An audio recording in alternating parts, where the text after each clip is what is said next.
الفاتحة. أعوذ بالله من الشيطان الرجيم. بسم الله الرحمن الرحيم. الحمد لله رب العالمين الرحمن الرحيم مالك يوم الدين إياك نعبد وإياك نستعين اهدنا الصراط المستقيم صراط الذين أنعمت عليهم غير المغضوب عليهم ولا الضالين آمين. أعوذ بالله من الشيطان الرجيم. بسم الله الرحمن الرحيم. الحمد لله رب العالمين. الصلاة والسلام على أشرف الأنبياء والمرسلين وعلى آله وصحبه أجمعين. اللهم فقهنا في الدين وعلمنا التأويل واهدنا الصراط المستقيم. اللهم زدنا علما وارزقنا فهما. وصلى الله على سيدنا محمد وعلى آله وصحبه أجمعين. الحمد لله رب العالمين. Bismillahirrahmanirrahim. Assalamualaikum warahmatullahi wabarakatuh. Alhamdulillah rabbil alamin. Wa bihi nasta'in wa la udwana illa 'alal zalimin. Rabbi shrah li sadri wa yassir li amri wa hlul 'uqdatam min lisani yafqahu qawli. Subhanaka la ilma lana illa ma 'allamtana innaka antal alimul hakim. Wa la haula wa la quwwata illa billahil aliyyil azim. Amma ba'd. Alhamdulillah, kita panjatkan syukur kehadirat Allah Subhanahu wa taala dengan taufik dan hidayah daripada Allah. Sekali lagi diberikan kesempatan pada pagi ini dapatlah kita sama-sama solat subuh secara berjemaah dan kita dapat meneruskan kuliah subuh kita setiap hari Ahad, iaitu kitab Riyadhus Shalihin. InsyaAllah sambung lagi pada pagi ini dalam bab taubah, dalam bab taubat, yang berusaha pengurusi dan seluruh ahli jawatan kuasa Masjid Nurul Ihsan dan juga datuk para asatizah, para bilal, para imam, seluruh para jemaah yang dirahmati Allah Ta'ala sekalian. Kita sambung hadis terusnya di dalam bab taubah ini. Qala al-musannif rahimahullahu ta'ala wa nafa'ana bihi wa bi'ulumihi fid darain amin ya rabbal alamin. Wa an Abi Nujaid bi dhammin nun wa fathil jim Imran bin Al-Husaini Al-Khuzai radhiyallahu anhuma anna imra'atan min Juhaynah atat Rasulullah sallallahu alaihi wasallam wa hiya hubla min az-zina faqalat ya Rasulullah asabtu haddan fa'aqimhu alayya fada'a nabiyullah sallallahu alaihi wasallam waliyaha faqala ahsin ilaiha fa idza wada'at fa'tini fafa'ala fa'amara biha nabiy sallallahu alaihi wasallam fashuddat 'alaiha thiyabuha ثم أمر بها فرجمت ثم صلى عليها فقال له عمر تصلي عليها يا رسول الله وقد زنت قال لقد تابت توبة لو قسمت بين 70 من أهل المدينة لواسعتهم وهل وجدت أفضل من أن جادت بنفسها لله عز وجل. Rawahu Muslim. Bermaksud daripada Abu Nujaid Imran bin Al-Husain Al-Khuzai radhiyallahu anhuma, bahawa seorang perempuan daripada suku Juhaynah telah datang berjumpa Rasulullah sallallahu alaihi wasallam dalam keadaan hamil. kerana berzina. Lalu berkata, wahai Rasulullah, aku telah melakukan dosa yang wajib hukum had, maka laksanakanlah ke atas diriku. Ini kes mengaku ini kan. Dia jumpa Rasulullah, dia kata aku berzina, jadi kenakanlah kepada aku hukum had. Hukum had bagi zina ini dia ada dua. Bagi perempuan yang belum berkahwin bila berzina, ataupun lelaki yang belum berkahwin bila berzina, hukumnya kena sebat 100 kali. Sebat 100 kali dan juga buang daerah. Itu hukum had. Ataupun yang famousnya kita panggil hukum hudud. Kita jangan, orang Islam ni kadang-kadang bila sebut hukum hudud ni dia allergic. Kan? Maka hukum had ni adalah hukuman yang secara qat'inya adalah hukuman yang putus, yang dalilnya jelas ada dalam Al-Quran, yang kita tak boleh nego-nego. Istilah tak boleh nego. Kalau Allah Ta'ala sebut hukum had, hukum hudud bagi kesalahan zina melibatkan yang belum berkahwin, laki ataupun perempuan, maka kena sebat 100 kali. Ini jelas dalam Quran. Ini jelas dalam Quran. Bolehkah kalau denda saja 5.000, kemudiannya penjara 5 tahun? Itulah undang-undang kita sekarang. Dia belum mencapai kepada hukum Allah. Tapi yalah, kita di Malaysia ni mau ubah undang-undang pun tu RUU tu kan, mau ubah pun jenuh bersilat di dalam parlimen nak lulus tu. Nak lulus dalam parlimen, bukan senang, tuan-tuan. Kita berhadapan dua keadaan. Pertama, berhadapan yang non-Muslim, satu hal. Yang kedua, berhadapan dengan orang Islam yang tak faham. YB kita yang orang Islam ni tak faham. Tak faham, tuan-tuan. Bila kita ada orang bawa berkaitan dengan orang Islam, kadang yang bangun ni, yang non-Muslim ni relax ya, apa semua. Tengoklah je isu judi baru ni. Isu judi bah.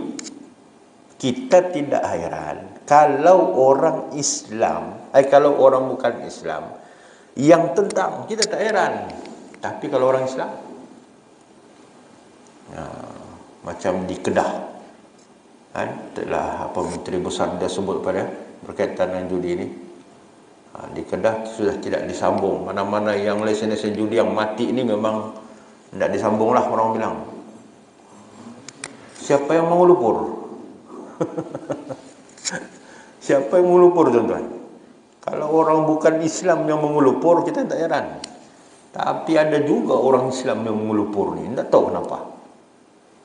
Patutnya kita kena raih, kita kena sokong lah. Kita orang Islam. Judi ni pun sama je, tahap dia sama. Ya ayyuhalladzina amanu innamal khamru wal maisir wal awsab wal azlamu rijzum min amali syaitan. Judi ni sama taraf arak, sama taraf penyembah berhala, sama taraf dosanya dengan penilik nasi, sama taraf dosa hari ni. Kita pun tahu kalau orang yang kadang orang yang berbangsa Cina pun, orang pun tahu kerosakan judi ni, merosakkan. Ada yang sokong, kata memang judi ni itu orang-orang yang non-Muslim lah. Kalau kita orang Islam pun lagilah benda tu haram, setaraf dengan Arab. Kalau kita tidak bendung, susah. Jadi maknanya, tuan-tuan, had zina, mana seorang perempuan ni datang jumpa dengan Nabi, mengakulah, aku ni telah berzina, dia bilang. Aku ni hamil sebab zina. Maka dia minta kepada Nabi SAW, kenakanlah aku hukuman had. Lalu Nabi SAW memanggil walinya dan bersabda, Jagalah dia dengan baik. Apabila dia melahirkan anak, bawa dia kemari. Nabi sebut panggil walinya. Walinya mana, bapaknya ke, kan? Dipanggil. Kata kau jaga dulu ni. Nanti lepas dia telah melahirkan anak ni, bawa kemari. Tengok tuan-tuan keadilan Islam. Dia hadis ni banyak dia petunjuk ni, terutama berkaitan dengan syahadah ataupun penyaksian di dalam sesuatu hukuman. Dia bukan senang juga. Hukuman had ni bukan senang-senang. Walaupun dia datang mengaku berzina, "Oi, kau berzina?" "Bak mari kau." Disebat 100 kali. Tidak. Dia adalah step by step dia punya sebelum melaksanakan hukum tu. Begitu juga kalau berlakunya pembunuhan. Islam dipanggil sebagai hukuman qisas. Siapa yang bunuh, maka dia akan dibunuh balik. Tapi pelaksanaan tu orang bilang bukan semudah itu. Oh, kau bunuh keluarga kau, dibunuh yang balik kurang tu. Tak boleh, tak boleh. Kita orang awam bukan orang bilang tanggungjawab kita melaksanakan hukuman, tapi yang melaksanakan hukuman had ini adalah pemerintah. Jadi Nabi sebut bawa dia balik dulu. Nanti bila dia sudah bersalin, datang kemari. Maka perintah Rasulullah sallallahu alaihi wasallam itu dipatuhi. Setelah sampai masanya, Rasulullah sallallahu alaihi wasallam memerintahkan supaya pakaiannya diikat dengan kemas agar tidak terbuka. Ini satu adab juga ni. Dia perempuan. Bukan main sembrono begitu sahaja. Nak melaksanakan hukuman had pun perintah Allah tu jaga. Kalau dia kena 100 kali sebatan tu, biar dijalankan dalam keadaan tertib dan dia sebagai seorang perempuan tidak terdedah aurat dia. Ni tengok betapa cermatnya di dalam hukuman Islam. Kalau kita dipukul punggung, ditunjuk lagi hancurnya punggung tu kan. Itu 3 kali pukulan je tu, habis macam slice kita nampak punggung tu. Kita tengok video kan yang dijalankan di penjara kan. Itu jangan dikata 100, 5 kali pun hancur kan. Itu kadang-kadang tuan-tuan, hukuman Allah ni kita banding dengan hukum manusia, mana paling zalim? Tengok. Dia kalau mau tibai ni dalam Islam tu tuan, mau rotan ni, kalau yang biasa di penjara tu, orang yang tukang rotan tu dia tarik tuan-tuan 360 degree bah. Siapa pernah main golf? Orang main golf ni. Kan? Dia begitu. Kalau satu tu kerbak mengulupur orang tu. Tapi Islam tidak. Islam tidak begitu. Islam ni tuan-tuan, kau angkat begini pun ni, ketiakmu ni pun tak boleh ni. Gitu. Gitu. Mana ini tak boleh, angkat tak boleh. Biasa kali pernah, ini masa saya sekolah dulu, ada seorang pengkaji ataupun doktor yang belajar dia buat ambil pengajian doktor di Al-Azhar. Dan dalam kajian dia mengkaji bagaimana hukuman had ataupun hukuman hudud yang ada dalam Quran itu. Dia sebagai doktor, dia kaji. Maknanya hukuman had itu dengan sains. Dia ada buku dia tu. Allahu Akbar. Saya pun tidak tahu sekarang tu masihkah ada buku dia tu. Saya ada beli hari tu. Hikmah dari segi sudut rotan.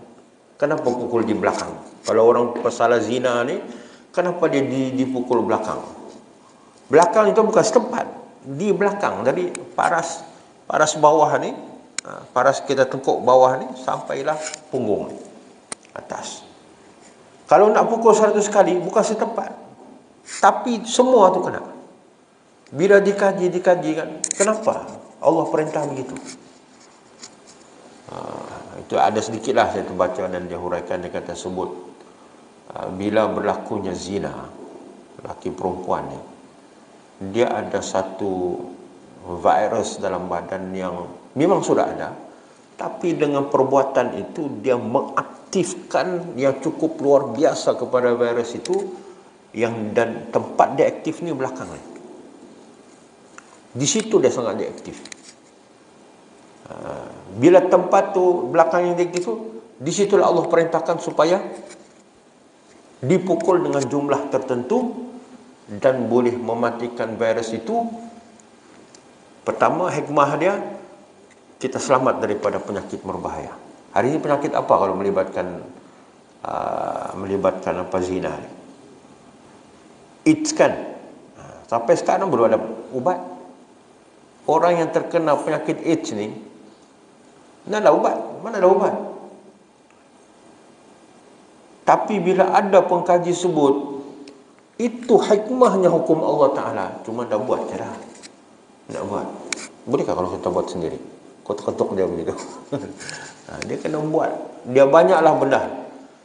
Cuma kita, ialah, apa yang Allah Ta'ala perintahkan itu, kita orang beriman ni, kau buat saja. Kau buat saja.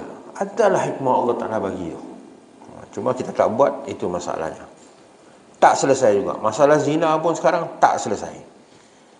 Bahkan pula hari ini keadaan kita ni memang mencabar, dan seolah-olah orang yang berzina tu pula berbangga dengan dosa dia yang dia buat tu. Ada. Maka Nabi SAW sebut supaya pakaiannya diikat dengan kemas agar tidak terbuka. Kemudian diperintah supaya direjam. Mananya perempuan ini sudah berkahwin kalau hukuman rejam bagi orang yang berzina, iaitu untuk orang perempuan ataupun lelaki yang sudah berkahwin, rejam. Tapi kalau yang belum berkahwin, maka disebat 100 kali. Tapi kalau sudah berkahwin lalu berzina, maka ini dikenakan rejam. Rejam. Setelah itu Rasulullah SAW menyembahyangkan mayatnya. Rejam ni, rejam sampai mati. Tuan-tuan, direjam. Rejam pakai apa? Rejam pakai batu lah. Maknanya bila orang lalu, rejam. Ketika itu jangan kesian sudah. Dia ada istilah kesian. Wina, kesiannya, duina. Masa tu siapa yang turut merejam, maka dia akan dapat pahala. Tuan-tuan, buat pula tu bukan buat di dalam satu tempat kawasan yang khas, tidak. Dia kena buat supaya orang dapat tengok. Bila orang dapat tengok, orang akan dapat mengambil pengajaran. Bila orang dapat mengambil pengajaran, tuan-tuan, silap-silap hari bulan, kelap-kelap malam ni otomatik tutup tu. Bos pun tidak sudah berani apply lesen. Itu hikmah dia. Itu hikmah dia. Hari ini orang bilang bila hukuman kita longgar, persalah-persalahan ini tidak akan, ataupun kes ini tidak akan selesai. Boleh percayakah? Buat dulu. Jangan kata boleh percaya. Ini satu, perintah Allah. Yang kedua, adalah hikmah Allah Ta'ala bagi. Masalah sekarang ni kita tak buat. Ustaz, bukan kami nak buat. Mau juga buat, tapi macam mana? Kan? Macam mana? Menangkan kita di Malaysia ni demokrasi kan? Maknanya siapa yang menang itulah penguasa. Dan bila penguasa tu dia nampak ini dia buat laksana, ngam. Tapi susah juga tu kan, susah, bukan senang. Cuma Islam ajar kita tak mampu buat semua, jangan tinggal semua. Buat seadanya. Kita yakin dan percaya satu hari nanti, mungkin bukan zaman kita, zaman anak-anak kita, terlaksananya hukum Allah. Terlaksananya hukum Allah. Harap-harapnya lah, insya-Allah. Hari ini pun kita punya peguam-peguam yang pakar undang-undang. Cantik sudah draft ni. Ini draft ni sudah cantik, sudah ada. Cuma nak bawa di parlimen saja. Orang bawahan ni clear sudah bagi ni lah, bentangnya di parlimen. Cuma ini yang susah mau lepas tu. Ini yang susah lepas sebenarnya. Jadi maknanya YB ni kan lagi besar tanggungjawab dia tahu. Lagi besar tanggungjawab dia. Sebab diorang ni lah pegang kuasa. Dan bila pegang kuasa dan benar-benar patut melibatkan hal-hal agama, mereka inilah yang boleh ataupun tidak. Dia kata, aku sokong juga Ustaz, aku sokong apa semua, tapi tak berjaya, tak apa, selesai. Maknanya tanggungjawab dia sudah. Tapi yang dahsyatnya bila dia bangun membantah, aku tidak setuju, zaman kita ni zaman milenium, dia bilang. Aku tidak setuju. Itu hukuman lapuk. Ada kan orang nyebut begitu? Bukan orang lain, orang-orang kita juga. Lalu Umar berkata, disembahyangkah dia wahai Rasulullah padahal dia telah berzina? Maknanya Rasulullah kata, Umar kata, nak sembahyang lagi ke Rasulullah sebab dia ni telah berzina.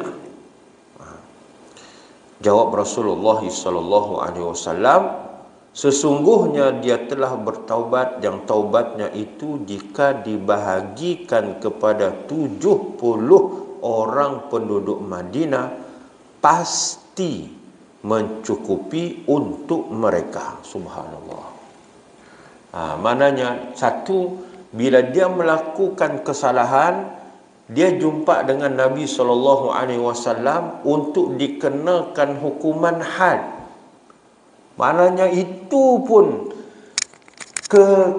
kesedaran pada diri dia bahawa dia telah melakukan dosa. Jumpa Nabi mengaku, aku telah berzina. Tempoh itu pengakuan satu hal. Tempoh dia menjalankan hukuman itu setelah melahirkan anaknya, itu ada juga tempoh taubat. Nabi sebut dia telah bertaubat. Umar sebut, ya Rasulullah, kena sembahyang kah? Dia telah melakukan dosa besar, zina. Nabi kata dia telah melakukan taubat. Taubat dia ni di bawah perumpamaan dia kata, kalau diberikan kepada 70 orang di Madinah pasti mencukupi. Maknanya besar taubat yang telah dia lakukan. Perintahkan engkau menemui orang yang lebih baik daripada menyerahkan dirinya untuk mendapat keredaan Allah. Nak cari orang mana lagi yang mengaku berzina lalu dikenakan hukuman had? Hari ini orang bila melakukan zina, panggil peguam untuk mempertahankan diri. Jangan kata berzina, apa-apa kesalahan pun yang melibatkan nyawa, melibatkan harta, betul dia buat. Tapi bila ada peguam yang mantap hari ini, itulah Nabi sebutkan, peguam hakim ni, kaki dorang ni sebelah sudah ke neraka. Tidak menghakimi dengan adil, babailah, memang di neraka lah. Memang betul hakim ni tuan-tuan, gaji bukan tak macam dengan kita, high punya gaji ni, kan? Tapi ancaman Nabi kepada para hakim, bila menghakimi satu hal itu tidak adil, maka dia akan masuk dalam neraka. Jadi ini pasti juga. Rasulullah menggambarkan bahawa kamu bawalah orang ni kita, nak banding dengan dia ni yang mengaku berzina, lalu dia dikenakan hukuman had, lalu dia bertaubat, dan ini sudah pasti untuk semata-mata mendapatkan redha Allah. Oh, besar tuan-tuan kan? Subhanallah. Hadis ini diriwayatkan oleh Muslim. Pengajaran hadis pertama, di antara sifat orang yang beriman ialah menyesal dan sentiasa rasa bersalah apabila melakukan dosa dan berusaha untuk membersihkan dirinya walaupun menyebabkan kehilangan nyawa supaya dia bertemu Allah dalam keadaan diridai. Masya Allah, maknanya sifat orang beriman ini sentiasa bertaubat, bila buat dosa sentiasa bertaubat. Sebab kita berharap bila bertemu dengan Allah Ta'ala, Allah redha kepada kita. Allah redha kepada kita. Yang kedua, deraan atau hukuman yang dilaksanakan akan menghapuskan dosa apabila disertai dengan taubat. Maknanya hukuman had yang dikenakan, Allah ampunkan dosanya. Dalam masa yang sama dia bertaubat. Ada persoalan. Bila telah dilaksanakan hukuman had ke atas pesalah-pesalah yang berkaitan dengan hukuman had ini, di akhirat nanti macam mana? Para ulama sebut berdasarkan dalil-dalil Al-Quran dan Sunnah menyebut bahawa bila telah dilaksanakan hukuman had itu di dunia, maknanya pada dirinya itu sudah tiada lagi balasan di akhirat. Selesai. Mana di dunia selesai, maka di akhirat pun tiada sudah balasan. Tapi kalau kata lepas di dunia, kompong, akhirat memang tak lepas lah. Mungkin kita di dunia boleh cari helah segitu kesalahan ni, tapi pada hakikatnya di akhirat kita tak akan lepas daripada hukuman Allah Ta'ala. Yang ketiga, perempuan hamil kerana berzina tidak boleh dilaksanakan ke atasnya had sebelum melahirkan anak, malah jika hukum itu rejam, maka ia dilaksanakan selepas anaknya berhenti susu, dan jika hukuman sebat, maka dilaksanakan selepas suci daripada nifas. Masya Allah. Sampai tahap begitu. Maknanya nak dikenakan hukum had kalau rejam, orang tu telah hamil, perempuan tu tunggu dia bersalin dulu. Bukan setakat tunggu bersalin, maknanya anak dia sampai lepas susu. Anak ni kalau lepas susu berapa dia? Dalam Quran sebut haulaini kamilain. Dalam penyempurnaan susu, menyusukan anak ni bagi seorang ibu, iaitu 2 tahun. 2 tahun. Kalau kita pergi ke klinik ke hospital ke, yang biasa bawa isteri pergi, orang bilang review bulan-bulan tu kan, yang mengandung, nurse ni sering kali bagi tahu, dan ada juga kursus-kursus orang buat mengatakan bahawa dia akan tanya. Saya bukan pernah mengikuti, tetapi isteri kita pernah ikut dalam satu anjuran orang, akan tanya, susu apa yang paling baik? Dia tanya dah, kan? Susu apa yang paling baik? Memang rata-rata yang sebut susu ibu kan, yang kau sebut susu Dutch Lady lah, susu Nespresso ke apa kan. Susu ibu yang paling terbaik. Itu paling terbaik. Tapi hari ini kadang-kadang kita melihat benda ni dipandang remeh. Suami bukan yang menyusu kan.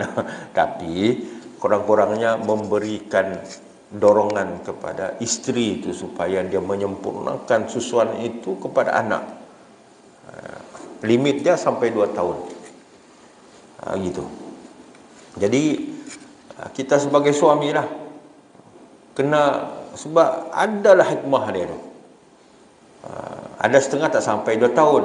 Itu kena mungkin kesukaran pada ibu dia untuk mengeluarkan susu dan sebagainya. Tapi benda tu sebenarnya pernah dikaji susu ibu ni berkaitan dengan psikologi ibu tu sendiri. Kalau dia sendiri memang berniat besar untuk menyusukan anaknya, insya Allah keluar. Kesukaran sikit-sikit tu tambah orang bilang, adalah ubat sikit apa menambahkan susu itu okay. Tapi niat dia yang besar untuk menyusukan anak tu. Tapi kalau kau mau ndak mau, ada setengah tu tuan-tuan, saya pernah sekali ikut isteri kan, ada seorang ibu tu yang melahirkan anak, kena marah, diteriak oleh nurse. Sebab anaknya kuning. Lepas tu dia sebagai ibu tak menyusukan anak dia. Jadi kau bagi apa anakmu? Dibaginya susu tepung kan. Diteriak oleh nurse. Kau ni kan diteriak dengan istilah sampai sanggup membengkak dia punya susu tu kan. Sanggup membengkak. Kenapa? Tidak mau. Kenapa? Bila ditanya kenapa?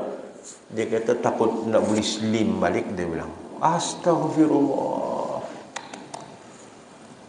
Kena sedar diri lah. Bila sudah berkahwin apa semua, jangan kau samakan dengan kehidupan sebelum kahwinmu. Memang tak sama. Tanggungjawab kita sudah ada kan. Pelik semula. Zaman ni zaman kita lah. Zaman kita ni sanggup tu tuan-tuan. Begitu. Tapi bila menyempurnakan haulnya, alhamdulillah kita, ialah kalau macam saya pun ada 6 orang anak sekarang ni pun alhamdulillah sempurna semua. Dan susu botol tiada sentuh langsung. Gitu. Tapi betul sebutkan haula ini kamilan kan 2 tahun no, anak saya yang bongsu baru ni cukup 2 tahun. Hanya kata sepatah aja daripada umi dia. Berhenti dia kata. Cukup. Lepas tu tidak sama. Begitu. Yang penting orang kata ibu tu sendiri macam mana. Kita sebagai suami kena menjadi pendorong lah. Gitu. Jadi nak sebut bila hukuman had ni dilaksanakan, ianya kalau seorang perempuan yang hamil bila bersalin dan selepas putus susu ataupun selesai dia menyusukan anaknya. Haulaini kamilan itu 2 tahun. Kemudian bagi yang kena sebatan dilaksanakan selepas suci daripada nifas. Ini sungguh hebatlah pelaksanaan hukum Allah Ta'ala ini, bukan cincai-cincai, tapi dia ada SOP dia. Yang keempat, orang yang mati setelah dihukum rejam hendaklah disembahyangkan. Maknanya macam biasa, urus macam biasa. Dan yang kelima, amat susah didapati orang yang berusaha mencari keredaan Allah berbanding dengan yang berusaha untuk mencari kepentingan diri sendiri. Susah nak cerita begini, seorang perempuan jumpa dengan Nabi mengaku diminta hukum pula. Kita silap-silap kita pun dah tahap begini tuan-tuan kan. Buat dosa kurang-kurangnya mengilaklah kalau boleh mengilak. Ala kulli hal, maknanya bila terdedah dengan dosa kita cepat-cepat bertaubat. Sebab kita nak redha Allah. Bila kita kembali kepada Allah dalam keadaan Allah Subhanahu Wa Taala redha kepada kita. Itu kita harapkanlah. Sebab kematian kita ini kita pun tak tahu bila. Kan, bila-bila sahaja. Dan pastinya kita sudah bersedia dan kita mengharapkan redha Allah. Dan semua bentuk sebab yang Allah redha kita sudah pastinya asasnya takwa. Kan? Asasnya takwa. Buat apa yang Allah Ta'ala suruh, tinggal apa yang Allah Subhanahu Wa Ta'ala larang. Memadai satu hadis pada hari ini. InsyaAllah kita akan sambung pada akan datang.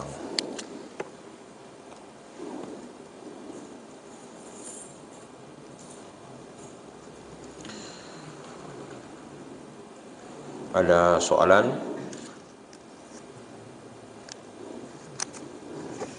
Tiada soalan.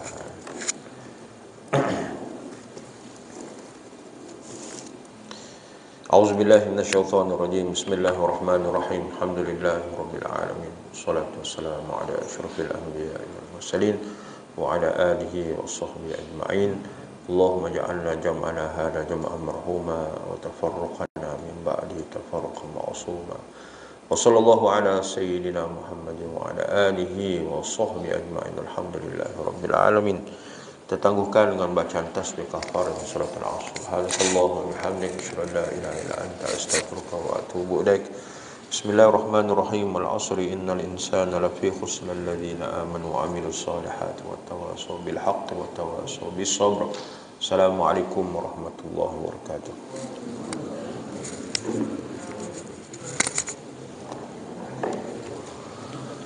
Allahumma shalli